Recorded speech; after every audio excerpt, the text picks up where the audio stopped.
إن الحمد لله نحمده ونستعينه ونستغفره ونعوذ بالله من شرور أنفسنا ومن سيئات أعمالنا من يهده الله فلا مضل له ومن يضلل فلا هادي له فلا تجد له وليا مرشدا ونشهد أن لا إله إلا الله وحده لا شريك له ونشهد أن سيدنا ونبينا وحبيبنا محمدا عبده الله ورسوله الذي أرسله بالحق بشيرا ونذيرا فقد قال الله سبحانه وتعالى في كلامه المجيد وقرآنه الحميد أعوذ بالله من الشيطان الرجيم بسم الله الرحمن الرحيم يا أيها النبي إنا أرسلناك شاهدا ومبشرا ونذيرا وداعيا إلى الله بإذنه وسراجا منيرا إن الله وملائكته يصلون على النبي يا أيها الذين آمنوا صلوا عليه وسلموا تسليما اللهم صل على محمد وعلى آل محمد كما صليت على إبراهيم وعلى آل إبراهيم إنك حميد مجيد اللهم بارك على محمد وعلى آل محمد كما باركت على إبراهيم وعلى آل إبراهيم إنك حميد مجيد صلى الله عليه وعلى آله وأصحابه أجمعين ومن تبعهم بإحسان إلى يوم الدين أما بعد رب اشرح لي صدري ويسر لي أمري واحلل عقدة من لساني يفقهوا قولي سبحانك لا علم لنا إلا ما علمتنا إنك أنت العزيز الحكيم أعوذ بالله من الشيطان الرجيم بسم الله الرحمن الرحيم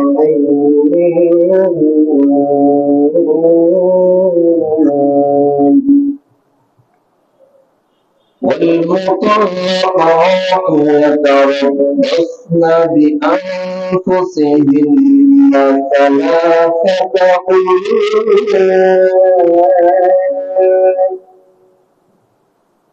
ولا يحل لهن أن يكتمن ما خلق الله في أرحامهن إن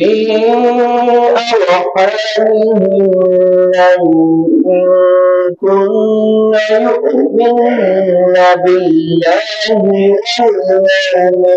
الآخر وبعولتهن أحق بردهن في ذلك إن أرادوا إصلاحا ولهن مثل الذي عليهن بالمعروف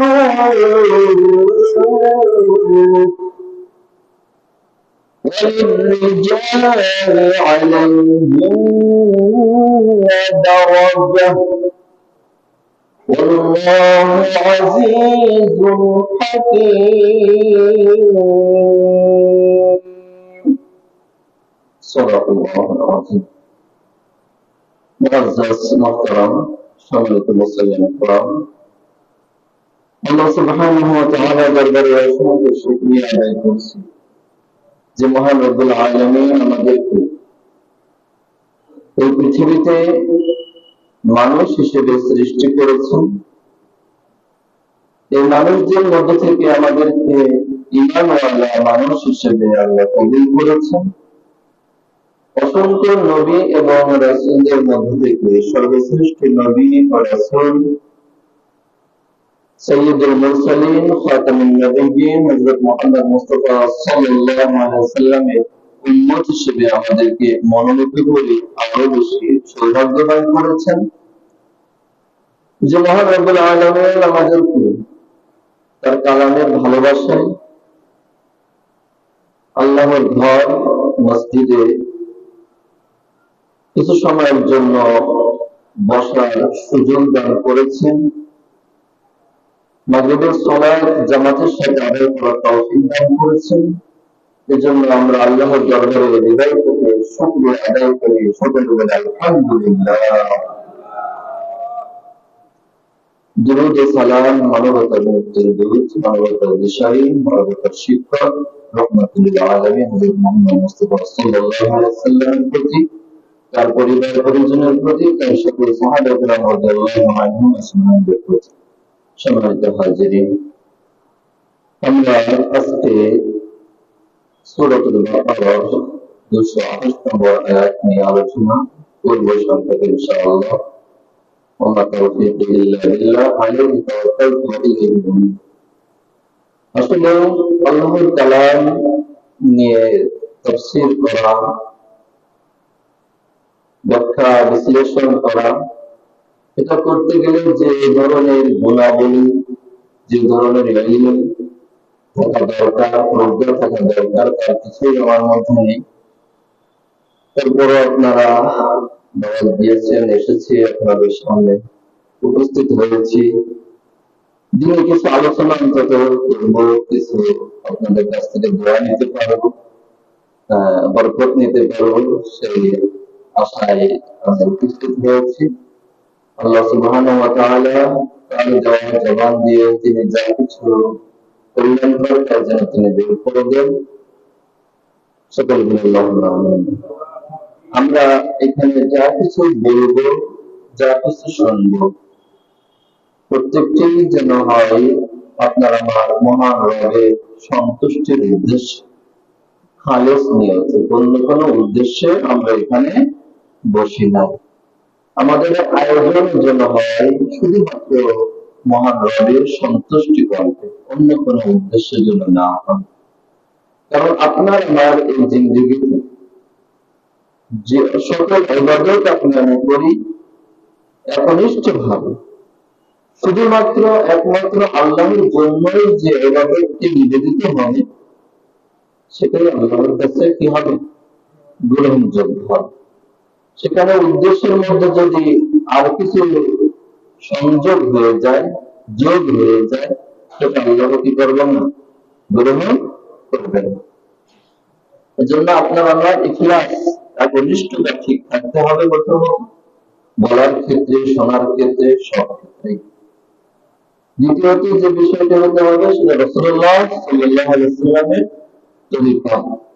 আমাদের খেয়াল খুশি মোতাবেক কোনো কিছু, কোন ইবাদত করা যাবে না, যাবে না। যা কিছু করতে হবে রাসূলুল্লাহ সাল্লাল্লাহু আলাইহি ওয়াসাল্লামের দেখানো পথ পদ্ধতিতে। কারণ আল্লাহ সুবহানাহু ওয়া তাআলা আমাদেরকে জানিয়ে দিয়েছেন যে লাকাদ কানা লাকুম ফি রাসূলিল্লাহি উসওয়াতুন হাসানাহ, যে তোমাদের জন্য আল্লাহর রাসূলের জীবনের মধ্যে রয়েছে কি?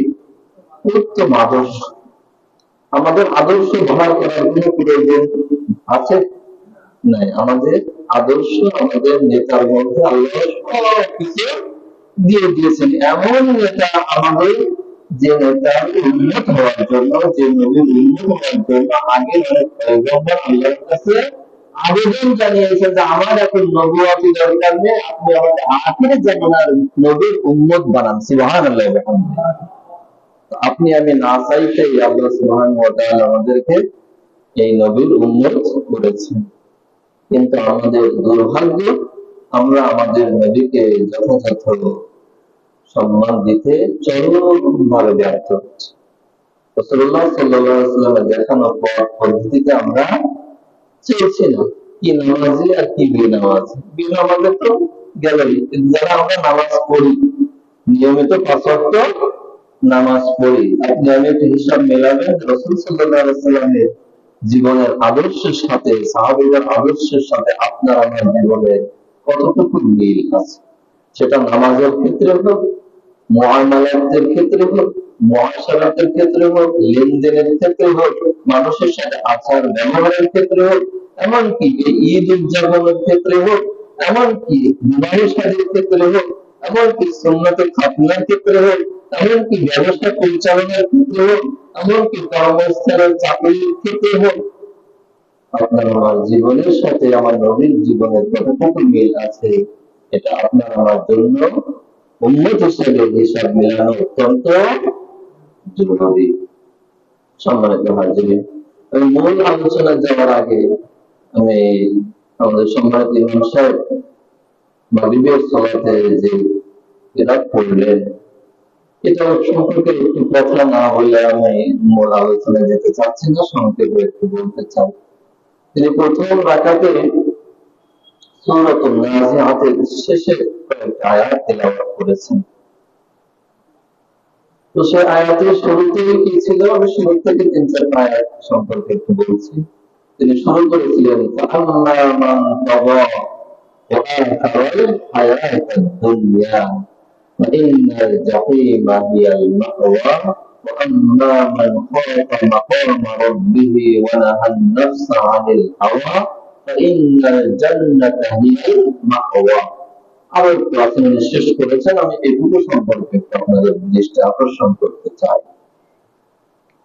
আমরা এই দুনিয়াতে এসেছিলাম যখন, সাথে কি কি এসেছিল আমাদের? দুনিয়া যখন এসেছিলাম সাথে কি ছিল? কিছু ছিল? যখন আবার যাবো সাথে কিছু থাকবে? থাকবে না। তাহলে যখন আমরা এসেছিলাম খালি হাতে এসেছিলাম, এসে নিজেকে বড় অভাবী মনে করলাম। কি মনে করলাম? আমি তো লিপ্ত হচ্ছি, আমার তো কিছুই নেই। এই অভাবে এবার কি শুরু করলাম? দুনিয়ায় যা কিছু আছে আমার সবকিছুকে উপার্জন করতে হবে। যা সামনে পাবো তাই আমি কুলাবো, সব আমার পকেটে ভরতে হবে। দুনিয়াকে আমার কি করতে হবে? পকেটে ভরতে। আমাদের অবস্থাটা এরকম কিনা?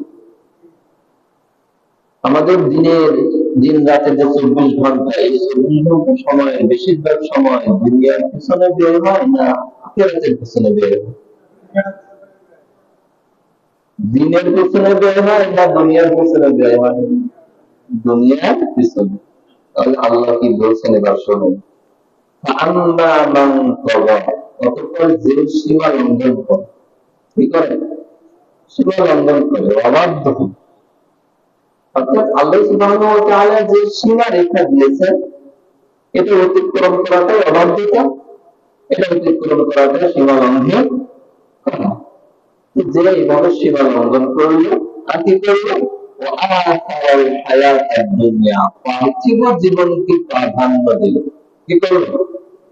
পার্থিব জীবনকে প্রাধান্য দিল, যে আমি এই দুনিয়ায় কিভাবে বাঁচবো, কিভাবে সুখ পাবো, কিভাবে পদ পাবো, কিভাবে ক্ষমতা পাবো, কিভাবে শান্তি পাবো, কিভাবে এই দুনিয়ায় বেশিদিন আরামের সাথে বাঁচতে পারবো, কিভাবে এই দুনিয়ায় আমার সুখ খ্যাতি, আমার যশ খ্যাতি ছড়িয়ে পড়বে, হৃদয় দুনিয়ার চিন্তায় আমরা খুব ব্যস্ত, খুব পেরেশানি। বলছেন দুনিয়া, যে পার্থিব জীবনকে প্রাধান্য দেবে। দুটো গুণের কথা বলছেন, একটা হলো যে সীমা লঙ্ঘন করলো, 2 নম্বর যে পার্থিব জীবনকে আখিরাতে রেখে গুরুত্ব দিল, প্রাধান্য দিল। সারাদিন রাত দুনিয়ার চিন্তা, নিজের জন্য, নিজের লাইফের জন্য, নিজের সন্তানদের জন্য, দুনিয়ার জন্য। তাহলে কি হবে? ইন্নাল জাহিমা হিয়াল মাওয়া, নিশ্চয় তার আবাসস্থল হবে জাহান্নাম। তাদের আবাসস্থল হবে কি? সহজ কথা না কঠিন কথা?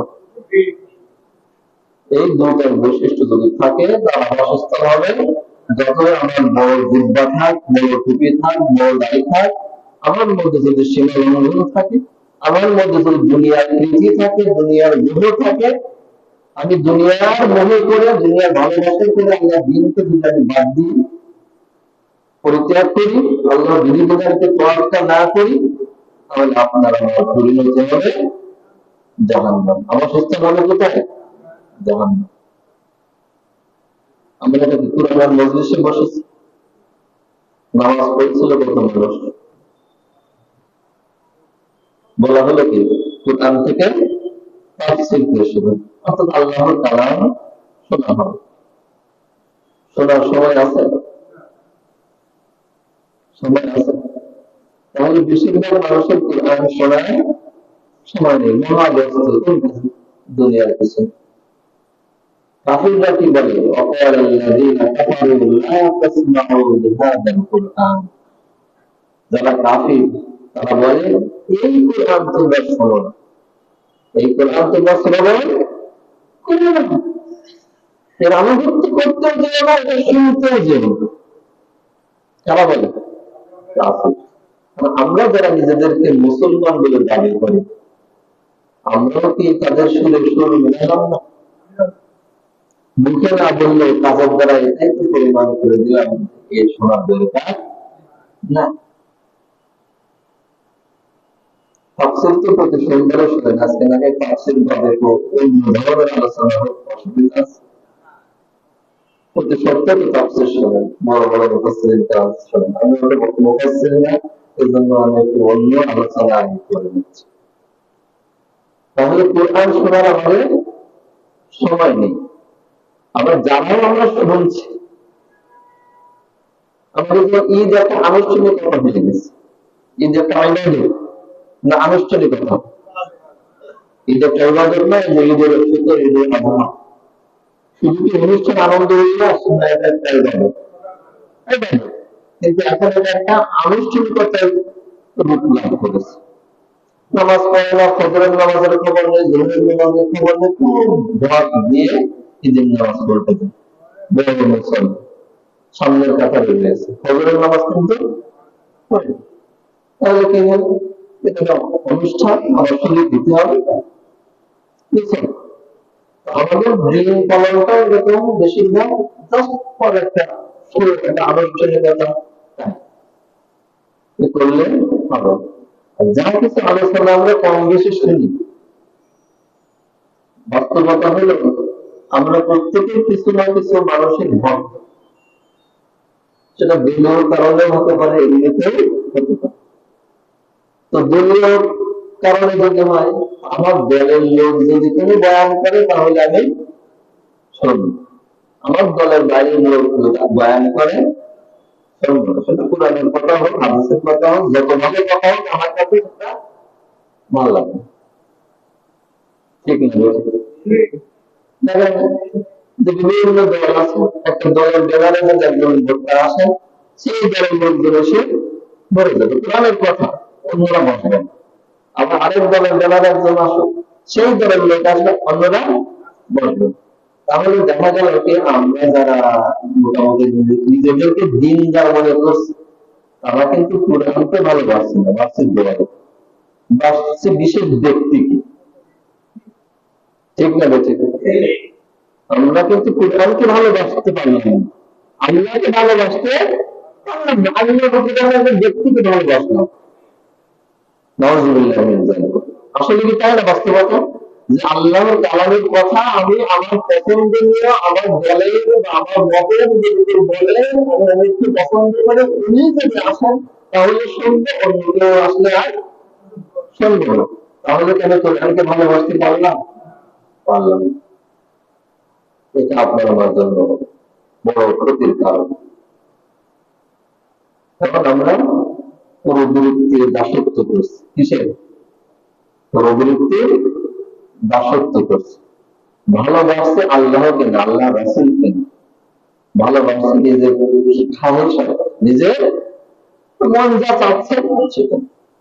পরের আয়াতে আল্লাহ বলছেন, দেখেন পরিবর্তন ব্যাপার, وأما من خاف مقام ربه ونهى النفس عن الهوى। আগের আয়াতে দুটো গুণের কথা বলেছেন, দুটো বৈশিষ্ট্যের কথা বলেছেন, পরে দুটো বৈশিষ্ট্যের কথা বলেছেন। অতঃপর যে কি করে, তার প্রভুর সামনে দাঁড়ানোকে ভয় করে, যেটা প্রভুর সামনে দাঁড়ানোটাকে ভয় করে, যে আমি মারা যাব, আমার কেমন রবের সঙ্গে দণ্ডায়মান হওয়া লাগবে, আমার কর্মের হিসাব দেওয়া লাগবে, এটাকে যে ভয় পায়। ওয়ানাহান নাফসা আনিল হাওয়া, এবং নিজের প্রবৃত্তি থেকে বিরত রাখে নিজেকে। নিজের প্রবৃত্তি যা চায় সে অনুযায়ী সে কাজ করে না, সেটা তার বিরুদ্ধে সে চলে, স্রোতের প্রতিকূলে সে দাঁড়ায়। মনে চাচ্ছে কোরআনের মজলিস থেকে উঠে যায়, কিন্তু আমি না, কোরআনের মজলিসে বসলে আমার রব খুশি হবেন। আমার যত ব্যস্ততা থাক আমি এখানে বসবো, সারাদিন আমি দুনিয়ার কাজ করলাম, সারাদিন আমি ব্যবসা বাণিজ্য করলাম, সারাদিন বেচাকেনা করলাম, সারাদিন সংসারে সময় দিলাম, একটি ঘন্টা আমার রবের জন্য আমি যদি বসতে না পারি তাহলে তো আমি প্রবৃত্তির কাছে হেরে গেলাম। ঠিক না বেঁচে? তো যে প্রভুর সামনে দাঁড়ানোকে ভয় পাবে এবং প্রবৃত্তি থেকে নিজেকে বিরত রাখবে, তার আবাসস্থল নিশ্চয় জান্নাত। সুবহানাল্লাহ। আপনার আমার দুনিয়া দুনিয়া করছি, দুনিয়া কিছুই সাথে যাবে না। দ্বিতীয় রাকাতে আবার তিনি যেটা বললেন সেই এই কথা চলে আসে, সেই দিন তো মানুষ তার ভাই থেকে পলায়ন করবে, তার স্ত্রী থেকে, তার স্বামী থেকে, তার সন্তান থেকে কি করবে? পলায়ন করবে। সেই দিন আপনার আমার সাথে থাকবে শুধু আমল, কি থাকবে? সেই জিনিস নিয়ে কি আমাদের চিন্তা আছে? সবাই আমরা নিজেদের সন্তানদের নিয়ে খুব চিন্তিত, আমার সন্তান কিভাবে কি করবে, দুনিয়ায় অনেক বড় হবে, ডাক্তার হবে, ইঞ্জিনিয়ার হবে, যাই হোক না কেন আমার সন্তান অনেক টাকা পয়সা হতে হবে, আমার সন্তান অনেক টাকা পয়সা হতে হবে, না হলে আমার সন্তান সফল দিবে না, আমি সফল পিতা হতে পারলাম না। বর্তমান সময়ে সফলতার মানদণ্ড হল অর্থ। কি অর্থ? একজন মানুষ যতই গুণী হোক, যতই মুত্তাকি হোক, তাকওয়াবান হোক, অর্থ নেই তার দাম নেই। সমাজে বা মানুষের কাছে তার দাম নেই। একজনের তার কিছুও নেই, চরিত্র নেই, জানে সে খারাপ, কিন্তু অর্থবিত্ত অর্জন করে ফেলেছে, সমাজ তাকে বলছে সফল ব্যক্তি, অমর কি সফল ব্যক্তি, বিশাল ব্যবসা করে। সম্মানিত হাজিরিন, কিছুই থাকবে না। ولم أدر ما حسابيه يا ليتها كانت القاضية ما أغنى عني ماليه هلك عني سلطانيه।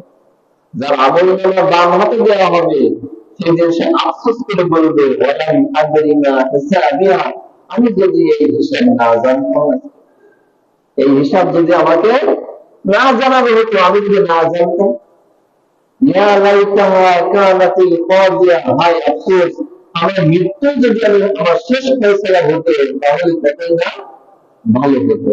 অনেকে দুনিয়ায় মনে করেন ওই মৃত্যু পর্যন্ত, এরপরে আর কিছু হবে না, এরপরে আর কিছু হবে না, এরকম অনেকে কিন্তু মনে করে।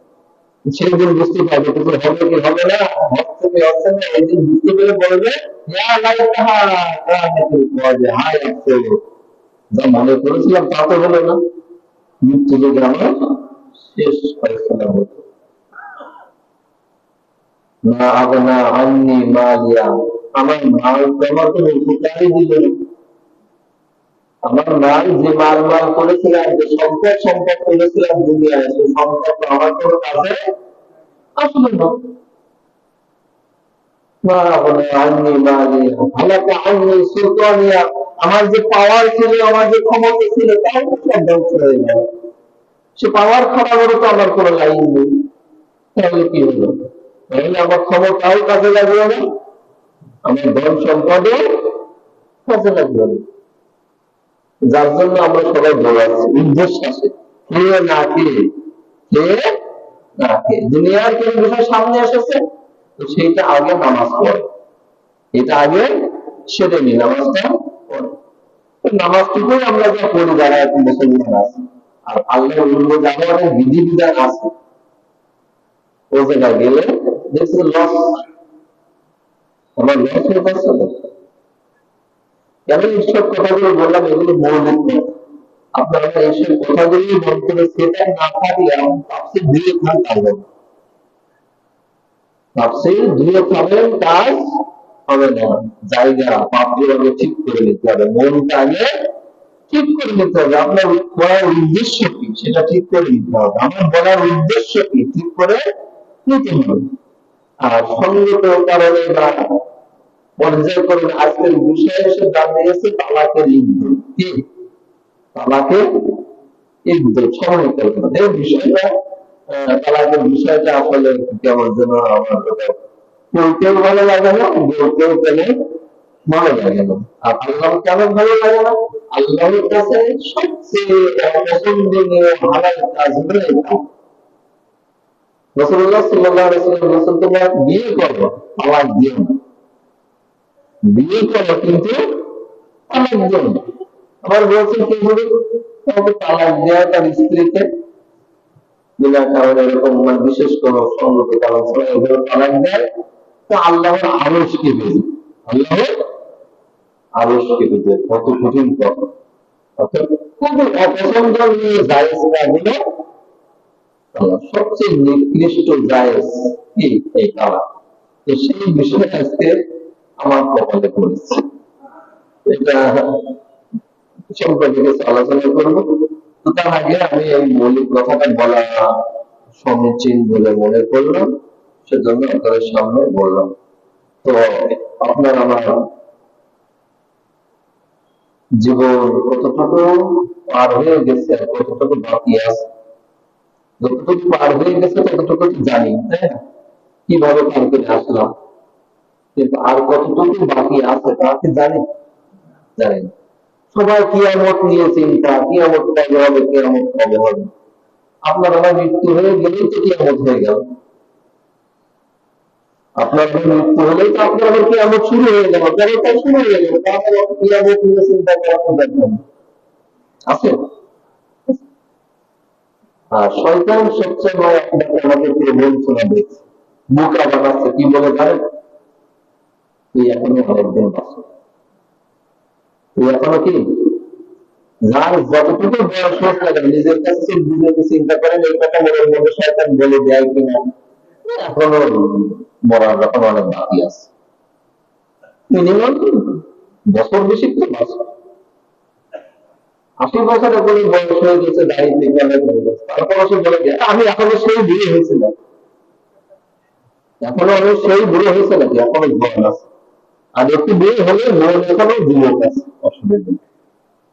মানে এইভাবে আমাদেরকে মৃত্যু থেকে দূরে রাখে, আর যত মৃত্যু থেকে আমরা দূরে থাকবো তত আপনার আমার দ্বারা এই দুনিয়ার পিছনে দৌড়ানো সহজ হবে, আকাম কুকাম দুর্নীতি অপরাধ করা সহজ হবে। যত বেশি মৃত্যুকে স্মরণ করবো তত বেশি আপনার আমার জন্য ফ্রেশ থাকা সহজ হবে, তাকওয়াবান হওয়া সহজ হবে।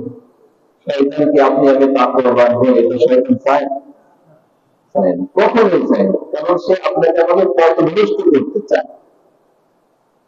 তো সে কারণে আপনার আমার মতো দিনদার পরেজগার, আমরা যারা নিজেদেরকে পরেজগার মনে করছি, দিনদার মনে করছি, 5 ওয়াক্ত নামাজ পড়ে, আপনার আমার মনের ভিতরে শয়তান কিন্তু ওই দুনিয়ার মায়া ঢুকাই দিচ্ছে, অহংকার ঢোকা যাচ্ছে।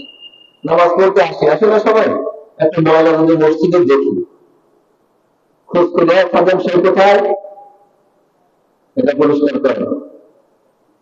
আমি ওটা পরিষ্কার করতে পারলাম না। কেন পারলাম না? ভিতরে অহংকার আছে। ভিতরে কি আছে? কারণ এই মসজিদের খাদেম আমিও একজন খাদেম। আল্লাহর ঘরের খাদেম হওয়া এটা দুর্ভাগ্যের কারণ না সৌভাগ্যের কারণ? তাহলে আপনি আমাকে পরিষ্কার করতে পারেন, মেলা দেখার পর দেখছেন টিস্যু পড়ে আছে, তুলে দিতে পারেন, কিন্তু খুব খাদেম সাহেব কোথায়, মর্যাদা সাহেব কোথায়? মনে করি আমি যদি এটা তুলে দিতে আমার মান সম্মান চলে যাবে। আমি তো এক খাদেম না, আমি তা পারবো না। তাহলে আমি দিনদার কিন্তু হতে পারি না। আমি আল্লাহর ঘরকে মহব্বত করতে শিখি নাই। আমি আল্লাহকে মহব্বত করতে শিখি নাই। আমার ভিতরে এখনো অহংকার কাজ করছে। এই অহংকার জমা রেখে, বিদ্বেষ জমা রেখে অসংখ্য নামাজ, রোজা, হজ, যাকাত কিছুই কাজে আসবে না। হৃদয়কে অহংকার এবং বিদ্বেষ মুক্ত করা লাগবে। আমরা যারা বিভিন্ন দল করেছি, অন্য দলের প্রতি মায়া মহব্বত না বিদ্বেষ? এই বিদ্বেষ রেখে আল্লাহর সাধারণ ক্ষমা থেকে বঞ্চিত, চিরপদ মাফ করবেন না। যার ভিতরে অহংকার আছে, শিরিক, বিদ্বেষ আছে, আল্লাহ তাকে কি করবেন না, সে সাধারণ ক্ষমা থেকে বঞ্চিত। বিশেষ বিশেষ দিন, বিশেষ বিশেষ রাত আল্লাহ সাধারণ ক্ষমা করে দেন বহুত বান্দাকে, যেমন আরাফার দিন বহুত বান্দাকে আল্লাহ জাহান্নাম থেকে মুক্তি দেন, মাফ করে দেন। লাইলাতুল কদর আছে, হ্যাঁ, শাবান মাসে মধ্য রজনী আছে, ঈদের রাত আছে, এটা বিশেষ বিশেষ সময় আল্লাহ সাধারণ ক্ষমা করেন। কিন্তু যার মনের ভিতরে বিদ্বেষ আছে, অহংকার আছে, শিরিক আছে, তাকে আল্লাহ সাধারণ ক্ষমা করবেন না। আমরা যারা নামাজি, আপনার আমার জন্য শয়তানের বড় অস্ত্র হলো মরণঘাতী ব্যাধি, ক্যান্সার বলে না, মরণঘাতী অস্ত্র, যেটা আপনি আমি বুঝতে পারি না, আপনার আমার সব ঠিক থাকবে, একটু অহংকার ভিতরে ঢুকাই দেবে। বাড়ি ঠিক আছে, যোগ্য ঠিক আছে, আমাদের নামাজ পড়া ঠিক আছে, ওয়াজ করতে দেওয়া ঠিক আছে, যাকাত দেওয়া ঠিক আছে, কিন্তু একটু অহংকার ঢুকাই দিয়েছে, সব শেষ। খুব সাবধান থাকতে হবে আমাদের। যারা আমরা নামাজ পড়ছি ঠিক মতো, আমাদের বেশি সাবধান থাকতে হবে, কারণ এই কষ্ট যেন বিফলে না যায়। আল্লাহ কিন্তু ফাওয়াইলুল মুসাল্লিন বলেছেন যে অনেক নামাজীদের জন্য ধ্বংস আছে, ক্ষতি আছে, জাহান্নাম আছে। আমরা যেন সেভাবে সতর্ক হতে পারি। সম্মানিত হাজির, আমরা মূল বিষয়ের দিকে যাই, সম্পর্কে কিছু কথা বলি। সামনে যিনি আসেন তিনি তালাক সম্পর্কে বিস্তারিত বলবেন। এখানে যেটা আল্লাহ সুবহানাহু ওয়া তাআলা বলেন যে ওয়াল মুতাল্লাকাতু ইয়াতারাব্বাসনা বিআনফুসিহিন্না সালাসাতা কুরু। এখানে আমরা যারা আছি, জীবনে কোনো কারণে কোন স্ত্রীকে তালাক দিয়েছে এমন কেউ আছে? তালাক দিয়েছে কেউ আছে? মনে হয় না। আর দেওয়ার নিয়ম আছে আমার মনে হয় কেউ নেই।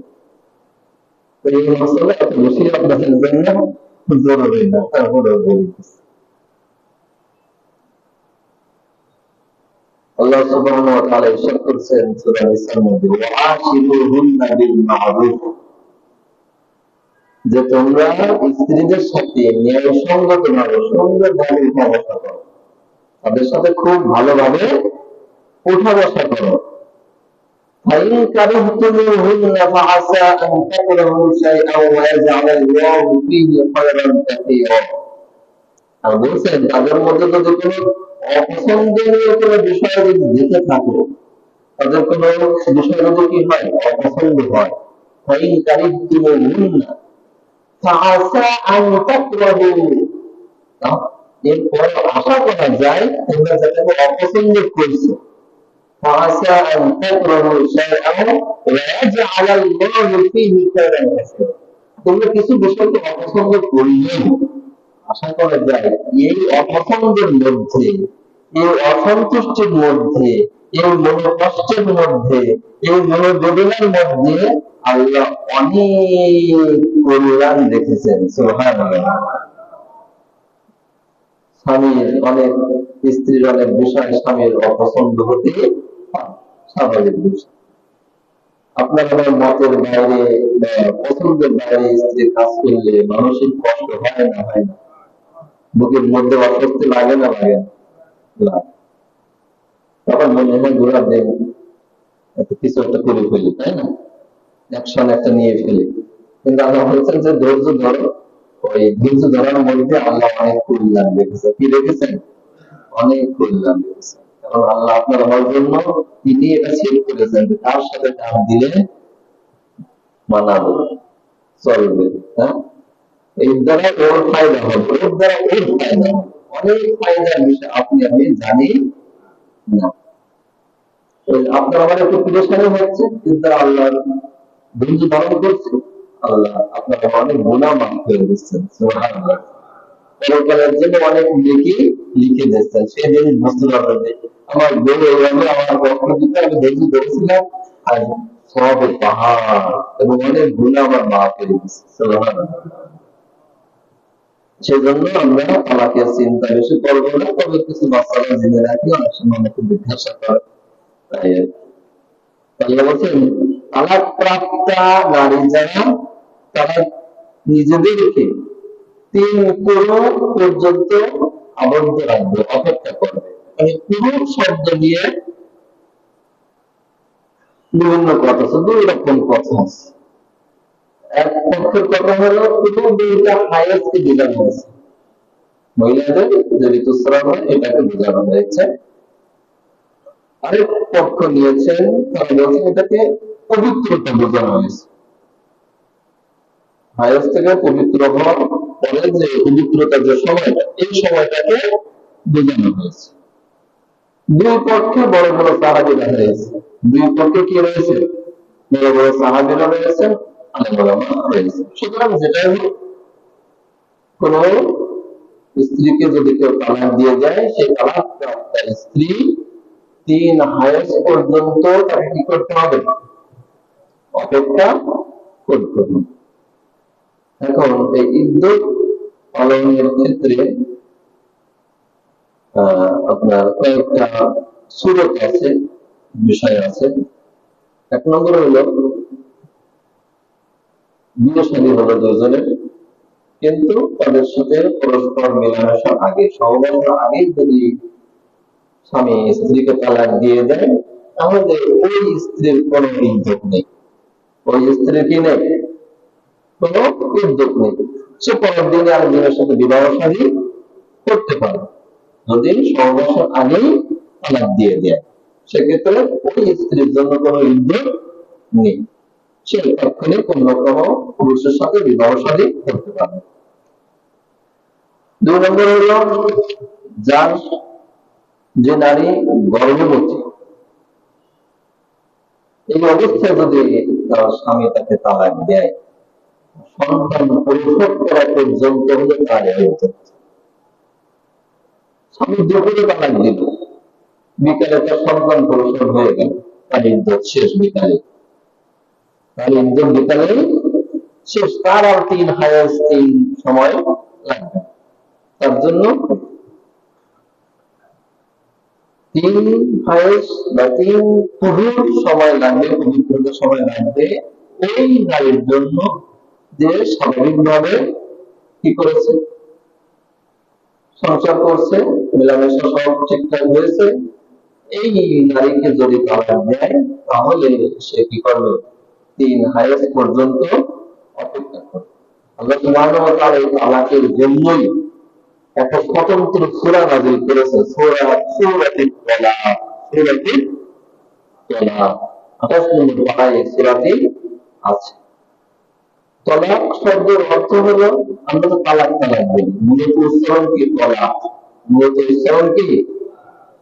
ত জ আছে, আরবি হরফ ত দিয়ে এটা শুরু, ত জবর ত হয়, তা হয়।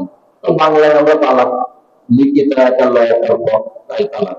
তালাক মূলত শব্দ কি?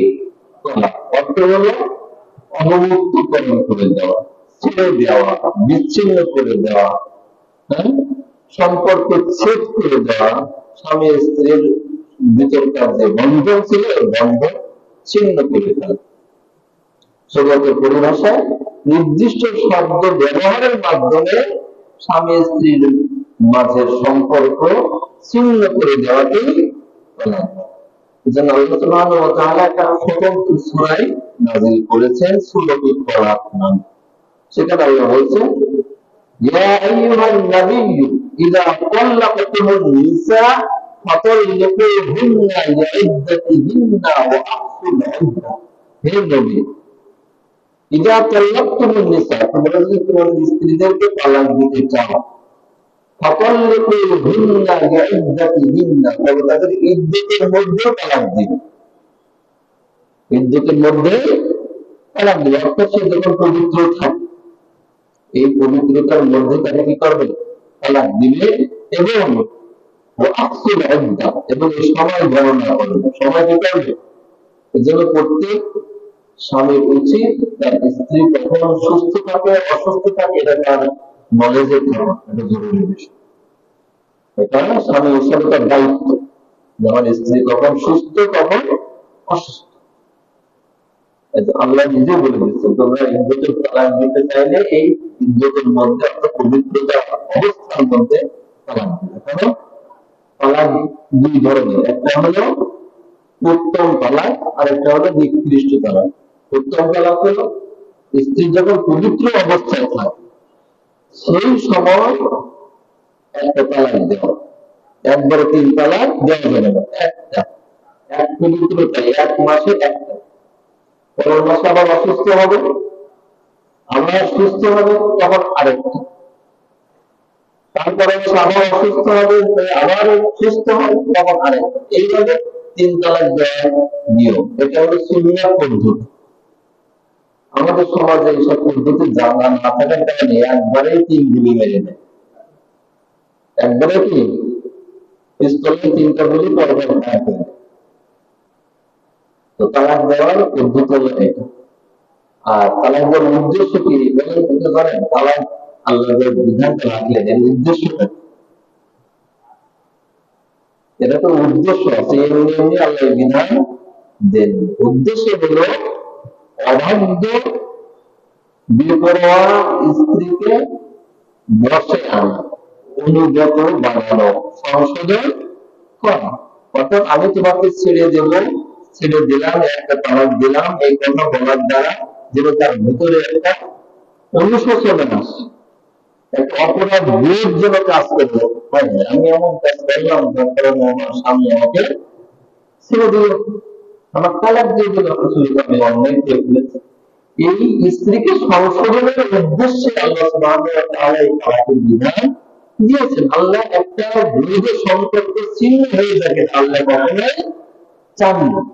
আল্লাহ এই তালাকের বিধানটা দিয়েছেন নিতান্ত যে কোন অশ্লীলতা লিপ্ত কোন মহিলা অথবা অবাধ্য কোন স্ত্রী অথবা তার এরকম আনুগত্য করে, সংসারে অশান্তি করে, এরকম স্ত্রীকে সংশোধন করে আবার সুন্দরভাবে যাতে সংসার করা যায়, তার ঔষধ স্বরূপ, তার অ্যান্টিবায়োটিক স্বরূপ, তার এই মানে মেডিসিন ওষুধ হিসাবে আল্লাহ সুবহানাহু ওয়া তাআলা এই তালাককে দিয়েছেন আমাদের জন্য। এই উদ্দেশ্য দরকার, মানুষ উদ্দেশ্য না জেনে আর হলে এমনি রাগ মেজাজ খারাপ হয়ে গেছে, দিয়ে দিল একবারে 3 তালাক দেওয়া কোন বিধান না। এটা রাসূলুল্লাহ সাল্লাল্লাহু আলাইহি ওয়াসাল্লামের জামানায় একবারে 3 তালাক দিয়েছে। তখন তিনি রেগে গিয়েছিলেন এবং বলছেন, আমি জীবিত থাকা অবস্থায় কোরআন নিয়ে সিনেমিনে শুরু হয়ে গেল। কারণ আল্লাহ সুবহানাহু ওয়া তাআলা কোরআনে ধীরে ধীরে তালাক দিতে বলেছেন, 3 তালাক একসাথে দিতে নিষেধ করেছেন। আপনারা উদাহরণটা পরে আরো আছে বিষয়। এবং কোন মহিলাকে এইভাবে একবারে 3 তালাক দেওয়া যাবে না। তবে কেউ যদি দিয়ে বসে তাহলে কিন্তু সর্বনাশ হয়ে যাবে। তালাকটা গুলির মতো, আমি বুঝে গুলি করি আর না বুঝে গুলি করি, আমি মুখে গুলি একটা মেরে দিই, ক্ষতি হবে না হবে না? আমি বললাম বুঝতে পারিনি, এমনি আমার বেরিয়ে গেছে, বাঁচবে? গান ফিরে আসবে? আসবে না। কিন্তু তালাকটা এরকম, আপনি বুঝে দেন আর না বুঝে দেন, রাগের মাথায় দেন আর সাধারণ মাথায় দেন, যদি 3 তালাক একবার দিয়ে ফেলেন তাহলে কিন্তু খারাপ হয়ে গেল, তখন আপনি আপনাকে ফিরায় নেওয়ার কোনো সুযোগ নেই। কিন্তু যদি একটা করে দেন, এই মাসে 1 তালাক দিলেন, পরে দেখেন যে তার অবস্থা ভালো হয়ে যাচ্ছে, আপনি কিন্তু আবার তাকে ফেরত নিয়ে নিতে পারবেন, তাকে আবার কি করতে পারবেন, ফেরত নিতে পারবেন। এখানে আল্লাহ সুবহানাহু ওয়া তাআলা একটা কথা বলছেন সূরা তালাকের শুরুতে, লা তুখরিজুহুন্না, তোমরা তাদেরকে বের করে দেবে না, তালাক দিয়েই আপনি বলেন আমার বাড়ি থেকে বের হয়ে যায়, তা করে দেওয়া যাবে না, বের করে দেওয়ার সুযোগ নেই। তাকে ওই ইদ্যত পালন আপনার বাড়িতে বসেই করতে দিতে হবে। ওই যে 3 মাস, 3 মাস না, 3 হায়াস পর্যন্ত সে যে ইদ্যত পালন করবে, এটা আপনার বাড়িতেই করবে। সেই সময় পর্যন্ত আল্লাহ আপনাকে আমাকে তার খাওয়া পড়া নিরাপত্তা সব বিধান করতে বলেছে, সব কিছু নিশ্চিত করতে বলেছে। তাহলে তালাক দেওয়ার বিধান হলো কি, প্রতি তুহুরে একটা করে। এখন দ্বিতীয় তুহুরে যদি দেখা গেল সে ফিরে আসছে, তাহলে আমি দ্বিতীয় তালাক আর দিলাম না। কিন্তু দ্বিতীয় তুহুরে দেখা যাচ্ছে তার ভিতরে কোনো অনুশোচনা, অনুতপ্ত বা ফিরে আসার কোনো লক্ষণ নেই, তখন দ্বিতীয় তালাক। এখন এই দ্বিতীয় তালাক দেওয়ার পরে যদি সে বুদ্ধি হয় বা বুঝতে পারে, তখনও আপনি আমি ফিরাই নিতে পারবো, তখন কি করতে পারবো, ফিরাই নিতে পারবো, তার সাথে আবার সংসার করা যায়। কিন্তু তখনও ফিরালাম না, পরের মাসে যে আমি আবার আরেকটা তালাক দিলাম, 3টা যখন দিয়ে ফেললাম, এখন আর তাকে ফিরাই নেওয়ার সুযোগ নেই, তখন সে অন্য জায়গায় বিবাহ সাথে। তো এই হলো আপনার তালাকের বিষয়। আর ইদ্যত পালনের আরো একটা সুযোগ আছে, যার হায়েস এখনো শুরু হয়নি, যার কি হয়নি, অনেক সময় আমার অল্প বয়স্ক অবস্থায় অনেকে বিয়ে দিতে পারে, তার এখনো ঋতুস্রাব শুরু হয়নি। অথবা এমন স্ত্রী যার হায়েস এমনি স্বাভাবিকভাবে একটা বয়স বন্ধ হয়েছে, এরকম যদি বন্ধ হয়ে যায়, তো তাদের ক্ষেত্রে ইদ্যত হলো 3 মাস, তাই না?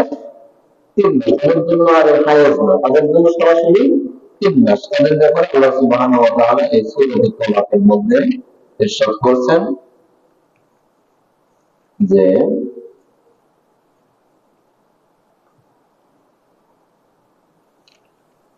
واللائي يئسن من المحيض من نسائكم إن ارتبتم فعدتهن 3 মানে 3 মাস। তো যাদের, যে সকল মহিলাদের মধ্যে থেকে হায়েজের কোনো সম্ভাবনা নেই, বা যার ব্যাপারে সন্দেহ আছে আর হবে কি হবে না, এরকম যারা আছে, অর্থাৎ যার শুরু হয়নি আর যার বন্ধ হয়ে গেছে, তাদের জন্য, তাদের যদি তালাক দিয়ে দেয়, তাদের ক্ষেত্রে 3 মাস তারা কি করবে, ইদ্যত পালন করবে। আর মূল যেটা সবসময় যেটা বেশি প্রযোজ্য, সেটা হলো কোন স্ত্রীর সাথে সংঘর্ষ হয়েছে, সে আছে, তাকে আমি তালাক যদি দিয়ে ফেলি বা কেউ যদি দিয়ে ফেলে, তাহলে 3 তুহুর পর্যন্ত, 3 বার তার মাসিক হবে, 3 বার আবার সে সুস্থ হবে, পবিত্র হবে, এই পর্যন্ত সে স্বামীর বাড়িতে অবস্থান করবে, এবং সেই পর্যন্ত স্বামী তাকে বের করে দিতে পারবে না। সে বের হয়ে চলে যেতে পারবে না, সেও তাকে থাকবে। আল্লাহ তাকেও বলেছেন সে যেন বের না হয়, সে সেখানে যেন থাকবে, এলা খুঁজে না, সে যেন বের না হয়, তারা যেন বের না হয়। আর এই যে গর্ভবতী মহিলাদের ক্ষেত্রে বললাম, এখন গর্ভবতী অবস্থায় যদি কেউ তালাক দিল, কেমন সে কনসেপ্ট করেছে, এখন সেই 9 মাস 10 মাস যতটুকু সময় লাগে, সেই পর্যন্ত সে স্বামীর বাড়িতে অবস্থান করবে, এবং স্বামী তাকে সম্পূর্ণরূপে খাওয়া পড়া দিতে বাধ্য, তার সাথে ন্যায়সঙ্গত আচরণ করতে বাধ্য, তবে তার সাথে কোনো মেলামেশা কিন্তু আর করতে পারবে না। বিবাহ বিচ্ছেদ হয়ে গেছে, কিন্তু সেখানে অবস্থান করবে। তবে 2 তালাক, আগে বললাম 2 তালাক দিলে তাকে ফেরত নেওয়া, আবার উঠা বসা করার সুযোগ আছে, কিন্তু 3টা দিয়ে ফেললে আর সুযোগ নেই, সে কথা পরবর্তী আয়াতে আসছে। এরপরে কোন বিশেষ কারণে কারো যদি হায়েজ বন্ধ হয়ে যায় এবং আর হওয়ার সম্ভাবনা না থাকে, তার জন্য এই একই বিধান। আর যদি কোনো কারণে সাময়িক হায়েজ বন্ধ থাকে এবং সেই নারী জানেন কি কারণে বন্ধ আছে, তাহলে সেই কারণটি দূর হওয়া অবধি অপেক্ষা করে। সে জানে আমার এই বিশেষ কারণে আমার আপাতত রেজিস্ট্রেশন বন্ধ আছে, তাহলে সে হায়েজ শুরু হওয়া পর্যন্ত সে অপেক্ষা করবে।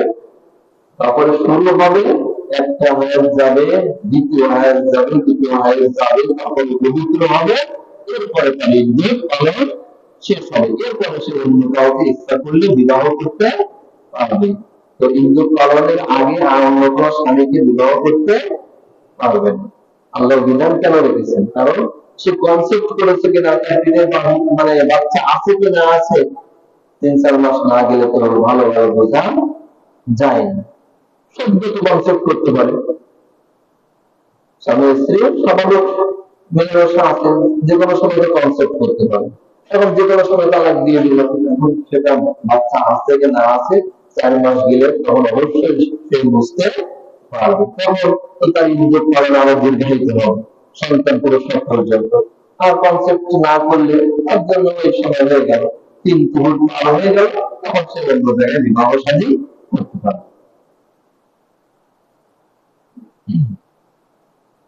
আর যদি কারো হায়েজ বন্ধ হয়ে যায় এবং সেই নারী না জানেন কি কারণে বন্ধ হয়েছে, তাহলে তার ব্যাপারে আলেমগণ বলেন সে পূর্ণ 1 বছর তার ইজ্জত পালন করতে হবে। আর বন্ধ আছে কেন হয়েছে, কি কারণে সে জানে না, তাহলে সে অপেক্ষা করে, যে আবার হয় কি হয় না, এভাবে অপেক্ষা করে। তো আজকের এই মূল এই আয়াতের মধ্যে যেটা বিষয় ইজ্জত পালনের কথা, সালাসা উলুম, সেটার ব্যাপারে এইগুলো হলো আপনি ইজ্জত পালনের এইগুলো সূরত আছে। আর তালাকের যে সূরত আছে আমি বললাম যে একটা হলো সুন্নত তরিকা, একটা হলো নাজায়েজ তরিকা। নাজায়েজ তরিকা কোনটা? একসাথেই 3 তালাক দিয়ে দাও। আর পবিত্র আছে না অপবিত্র, অর্থাৎ সুস্থ আছে না, তার পিরিয়ড চলছে, এদিকে খেয়াল না করে তালাক দিয়ে দেওয়া, এটা ঠিক না। তাকে খেয়াল করে তার পবিত্র অবস্থায় তাকে কি করতে হবে? তালাক দিতে হবে। আর আল্লাহ সুবহানাহু ওয়া তাআলা এখানে আরেকটা কথা বলেছেন, ওয়ালিল রিজালি আলাইহিন্না দারাজা, যে তাদের উপরে পুরুষদের বিশেষ মর্যাদা আছে, তাদের উপরে পুরুষদের বিশেষ মর্যাদা আছে। কেন মর্যাদা আছে? সূরাতুন নিসা 34 নম্বর আয়াতে সেটা বলেছেন, আর রিজালু কাওয়ামুনা আলান নিসাই বিমা ফাদ্দালাল্লাহু বা'দাহুম আলা বা'দিন ওয়া বিমা আনফাকু মিন আমওয়ালিহিম, যে আল্লাহ নারীদের উপরে পুরুষদের কর্তৃত্ব দান করেছেন, পুরুষদেরকে নারীদের তত্ত্বাবধায়ক বানিয়েছেন, অভিভাবক বানিয়ে দিয়েছেন।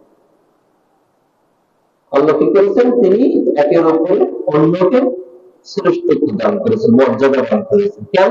বিমা আনফাকু মিন আমওয়ালিহিম, যে এই কারণে পুরুষদের একটু মর্যাদা দেওয়া হয়েছে, একটু মানবাড়ি দেওয়া হয়েছে, এই কারণে যে তারা তাদের সম্পদ থেকে তাদের জন্য ব্যয় করে।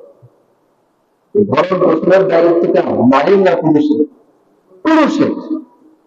এই জন্য আল্লাহ সুবহানাহু ওয়া তাআলা পুরুষকে অভিভাবকত্বের দায়িত্ব দিয়েছে, মর্যাদা এই দিক দিয়ে নারীদের থেকে বাড়িয়ে দিয়েছে। তো সেজন্য নারীদের প্রতি পুরুষ দয়ালু হবে, সদাচরণ করবে, নারীও পুরুষের সাথে সেরকম সম্মান দিয়ে ভালোবাসা দিয়ে আচরণ করবে।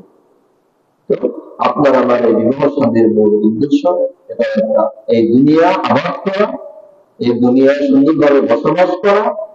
আল্লাহ সুবহানাহু ওয়া তাআলা সূরাতুল রুমের মধ্যে বলেছেন, ওয়ামিন আয়াতিহি আন খালাকাকুম মিন আনফুসিকুম আজওয়াজান লিতাসকুনু ইলাইহা ওয়া জাআলা বাইনাকুম মাওয়াদ্দাতান ওয়া রাহমা। এখানে বিবাহের উদ্দেশ্যের কথা বলছে, যে এই কারণে তোমাদের মাঝ থেকে যে স্বামী স্ত্রীর নির্বাচন করা হয়েছে, সৃষ্টি করা হয়েছে, যাতে তোমাদের মাঝে একটা সুন্দর একটা প্রেম প্রীতি ভালোবাসা তৈরি হয় এবং তোমরা তাদের কাছে যে প্রশান্তি পাও। সারাদিন বাইরে নানান রকম পেরেশানি কষ্ট করে এসে যেন স্ত্রীর কাছে যে স্বামী কি পায়? প্রশান্তি পায়। তার সারাদিনের ক্লান্তি যেন দূর হয়ে যায়, সারাদিনের নানান রকম খারাপ লাগা যেন দূর হয়ে যায়, তার জন্য ভালো লাগা হয়, তার সকল অবসাদ যেন দূর হয়ে যায়। এই জন্য আল্লাহ সুবহানাহু ওয়া তাআলা এই বিবাহ শাদীর বিষয় বলেছেন। তো আমরা যেন আমাদের পরিবারে সুন্দরভাবে পরিবার আমরা পরিচালনা করতে পারি, আল্লাহ সুবহানাহু ওয়া তাআলা সূরা তাহরীমের মধ্যে বলছেন, ইয়া আইয়ুহাল্লাযীনা আমানু কু আনফুসাকুম ওয়া আহলিকুম নার। এটা একটা বিপরীত কথা, মনে রাখবেন সবাই, মনোযোগ দিয়ে শোনেন। হে ইমানদারগণ, তোমরা তোমাদের নিজেদেরকে এবং তোমার পরিবারকে কি করো? জাহান্নাম থেকে বাঁচাও। নিজেদেরকে বাঁচাও এবং পরিবারকে জাহান্নাম থেকে বাঁচাও। আপনার আমার নিজেকে জন্য যেন চিন্তা করতে হবে, আমি কি যে আমল করছি, আমি কি জাহান্নাম থেকে বাঁচতে পারবো? নিজের কাছে যেমন নিজে প্রশ্ন করতে হবে, আবার নিজের স্ত্রী, নিজের সন্তানদের নিয়েও চিন্তা করতে হবে, আমি আমার স্ত্রীকে কিভাবে পরিচালনা করছি, দিনের পথে হচ্ছে না হচ্ছে না, তার জন্য কি আমি আল্লাহর কাছে ধরা খেয়ে যাবো না যাবো না? আমার সন্তানকে আমি কিভাবে লালন পালন করছি, আমার সন্তানকে কি আমি আমার পরিবেশ সাথে পরিচয় করে দিতে পেরেছি, তাকে কি দিনে বুঝ আমি তার ভিতরে তৈরি করে দিতে পেরেছি? সে কি দিন মানছে না মানছে না? সে কি পরকালে মুক্তি পাবে না পাবে না? এই চিন্তা আপনার আমার মৌলিক চিন্তা, কিন্তু আমরা বেশিরভাগ অভিভাবক এই চিন্তা কিন্তু করছি না। সন্তানের জন্য চিন্তা করছি, দুনিয়ায় বোর্ডিং ক্লাস হলো কিনা, বিশ্ববিদ্যালয়ে চান্স হলো কি হলো না, এই চিন্তা বহু, চাকরি হলো কি হলো না, গাড়ি বাড়ি হলো কি হলো না, এই চিন্তা আছে। কিন্তু আমার সন্তান জান্নাতে যাওয়া নিশ্চিত হইল না হলো না, এই চিন্তা আপনি আমি নামাজি মানুষ কয়জন করছি? এই চিন্তা করতে হবে। আল্লাহ সুবহানাহু ওয়া তাআলা আমরা যেন এই তালাকের বিষয় আশয় থেকে দূরে থেকে সুন্দরভাবে আমাদের পরিবার পরিচালনা করতে পারি। আর একটি বিষয়, স্ত্রী কি স্বামীকে তালাক দিতে পারে? পারে। ইসলাম এই অধিকার স্ত্রীকে দেয়। তবে স্বামী যদি উদ্যোগী হয়ে স্ত্রীকে সেই অধিকার দিয়ে দেয় যে আমি তোমাকে আমাকে তালাক দেওয়ার অধিকার দিয়ে দিলাম, তুমি তালাক দিয়ে দিতে পারো, সেক্ষেত্রে স্ত্রী এইভাবে কোর্টের মাধ্যমে তাকে তালাক দিতে পারে। তাও 90 দিন সময় লাগবে তালাক প্রকৃত হতে, এটাকে তালাকের তাফবীজ বলে। তো যাই হোক, এই হলো বিষয়। তো আর স্বামী মারা গেলে স্ত্রীর তালাকের উদ্যোগ হলো, কোন স্ত্রীর যদি স্বামী মারা যায় সেক্ষেত্রে তার ইদ্যত 4 মাস 10 দিন। কদিন? 4 মাস 10 দিন। এটা সূরা বাকারা 234 নম্বর আয়াত। আল্লাহ বলেছেন, আল্লাযীনা ইউতাওফাউনা মিনকুম ওয়া ইয়াযারুনা আযওয়াজান ইয়াতারাব্বাসনা বিআনফুসিহিন্না আরবাআতা আশহুরিন ওয়া আশরা, 4 মাস 10 দিন ধৈর্যের শোক পালন করবে। তাহলে আমরা ইদ্যত পালনের বিভিন্ন সূরা সংক্ষেপে কিছু জানতে পারলাম। তো আমাদের যেন ইদ্যত পালনের দিকে যাওয়া না লাগে, সবার সংসার থেকে এবং সুন্দরভাবে সংসার যেন আমরা দুনিয়ায় জীবনযাপন করতে পারি আল্লাহ বিধান মোতাবেক, নবীর সুন্নাত তরিকা মোতাবেক, যেন এমন ভাবে আমরা সংসার আমাদের পরিবার পরিচালনা করতে পারি, এই পরিবার সহ যেন আমরা জান্নাতে যেতে পারে। আল্লাহ সুবহানাহু ওয়া তাআলা আমাদের সকলকে কবুল করুন। আমিন। ওয়া আখিরু দাওয়ানা আলহামদুলিল্লাহি রাব্বিল আলামিন।